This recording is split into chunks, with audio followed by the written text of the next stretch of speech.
भारत के सच्चे दोस्त रूस ने किया बड़ा ऐलान, अब भारत में ही बनाएगा मिग-35 विमान। जी हां, जैसे कि दोस्तों आप सबको पता ही है, 27 जुलाई को भारत में फ्रांस से 6 राफेल लड़ाकू विमान मिल जाएंगे, जिससे भारतीय वायुसेना की ताकत लगभग दुगनी हो जाएगी।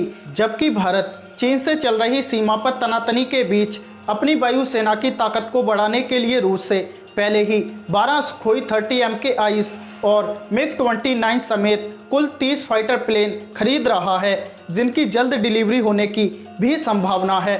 इसी बीच भारत को मिग-35 का ऑफर मिलना सोने पर सुहागा है। चलिए शुरू करते हैं इसी से जुड़ी ये पूरी खबर। नमस्कार, मैं हूं धर्मेंद्र और आप देख रहे हैं न्यूज़ सुपरफास्ट। भारत और रूस की दोस्ती के बारे में दुनिया का हर देश जानता है। भारत पर कोई भी संकट आए और रूस देखता रहे, ऐसा हो नहीं सकता। इस समय भारत का चीन से तनाव चल रहा है और ऐसे में रूस ने जो ऐलान किया है, उसके बाद चीन के साथ साथ पाकिस्तान भी भारत की बढ़ती ताकत को देखकर कांप उठे हैं। एक भारतीय वेबसाइट से विशेष बातचीत में इलिया तारासेंको, जो कि मिग कॉरपोरेशन ऑफ रूस के CEO हैं, उन्होंने भारतीय वायुसेना के लिए मिग-35 की पेशकश की और मेक इन इंडिया की योजना बनाई है। कंपनी ने कहा कि आधी सदी से अधिक समय से हम भारतीय साझेदारों के साथ एक सामान्य समझ बना रहे हैं। दशकों के सहयोग के दौरान हमने भारत में मिग प्रकार के विमानों के संचालन के साथ साथ उनके उत्पादन और बिक्री के बाद समर्थन करते हुए विशाल बुनियादी ढांचा तैयार किया है। हमने भारत में सिम्युलेटर और सेवा केंद्र स्थापित किए हैं, लेकिन सबसे महत्वपूर्ण बात यह है कि हमने भारतीय वायुसेना के दर्शन, आत्मा और वास्तविक ज़रूरतों को समझना सीख लिया है।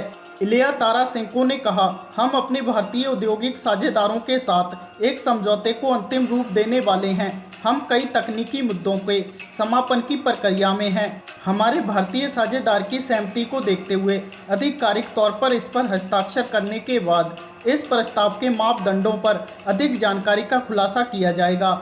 बता दें, मिकोयान मिग-35 एक रूसी मल्टी रोल लड़ाकू है, जिसमें सभी तकनीकों को लागू किया गया है, जो हमें इस विमान को 5वीं पीढ़ी के लिए सक्षम बनाने में मदद करती हैं। मिग-35 4++ कैटेगरी में आता है। उन्होंने कहा, आज मैं विश्वास के साथ कह सकता हूं, ये रेंज और उपयोग की दक्षता के लिए अपने प्रतिद्वंदियों की तुलना में बेहतर है। मिग-35 में नए रूसी एवियोनिक्स का उपयोग किया जाता है। इसमें सॉफ्टवेयर सिस्टम को उन्नत किया गया है। एवियोनिक कॉम्प्लेक्स के साथ जुड़े मल्टी फंक्शनल डिस्प्ले के साथ नया कॉकपिट स्थापित किया गया है। इसके अलावा हमने आधुनिक एयरबोर्न रडार AESA डिज़ाइन किया है। इस रडार को बढ़ी हुई सीमा के लिए जाना जाता है, जो कि 190 किलोमीटर की दूरी पर दिन और रात सामने और पीछे के अर्धगोले में हवा, ज़मीन और सतह के लक्ष्यों का पता लगाने, ट्रैकिंग, मान्यता और अधिग्रहण प्रदान करता है।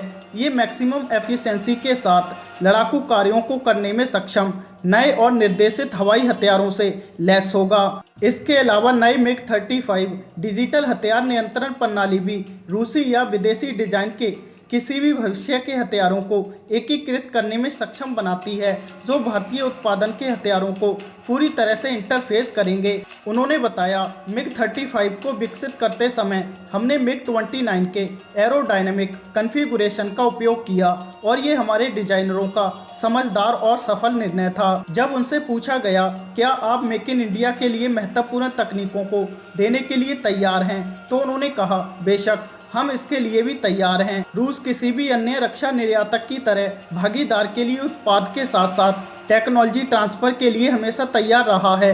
हमारा पहला लाइसेंस उत्पादन भारत में स्थापित किया गया था। 1960 के दशक में भारत में लड़ाकू मिग-21 के उत्पादन के साथ तब से भारत में सोवियत और रूसी डिज़ाइन के डिफेंस प्रोडक्ट्स की कई लाइनें बन चुकी हैं। वास्तव में रूस ने मेक इन इंडिया की पेशकश लगभग आधी सदी पहले की थी। तो दोस्तों, मुसीबत में हर समय भारत के साथ कंधे से कंधा मिलाकर खड़े होने वाले भारत के सच्चे दोस्त रूस के बारे में आपका क्या कहना है, और आप मिग-35 विमान के भारत में प्रोडक्शन के बारे में क्या सोचते हैं? अपनी राय कमेंट बॉक्स में ज़रूर रखें और चैनल को सब्सक्राइब करके सपोर्ट ज़रूर करें। नमस्कार।